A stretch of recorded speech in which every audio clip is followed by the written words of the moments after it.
చిచ్చు రాజేస్తోన్న తుంగతుర్తి వ్యవహారంపై ఫోకస్ పెంచారు PCC working president Jaggareddy. Tungaturthi వివాదంపై ఇవాళ ఇవ్వాల్సిన నివేదికను సోమవారానికి వాయిదా వేసింది జగ్గారెడ్డి కమిటీ.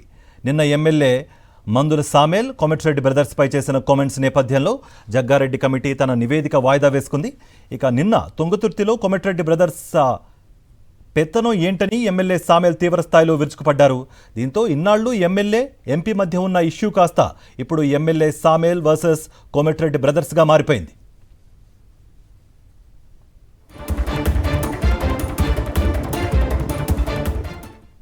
మరోవైపు ఎమ్మెల్యే మందుల సామేల్ వ్యవహారాన్ని తప్పుబట్టారు ఎమ్మెల్సీ శంకర్ నాయక్.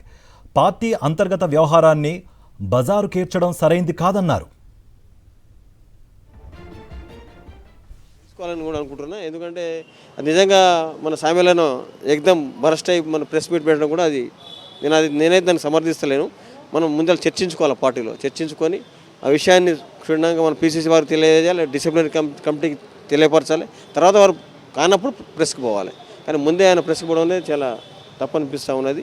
తర్వాత ఏమైనా జరుగుంటే డిసిప్లినరీ కమిటీ ఉన్నది, పీసీసీ ప్రెసిడెంట్ ఉన్నారు, జిల్లా అధ్యక్షులు ఉన్నారు, మేమందరం ఉన్నాం, మాకు చెప్పుకోవాలని చెప్పి తెలియజేస్తున్నాం. మరిన్ని అప్డేట్స్ కోసం ఛానల్ను సబ్స్క్రైబ్ చేయండి. నోటిఫికేషన్స్ కోసం బెల్ ఐకాన్ పై క్లిక్ చేయండి.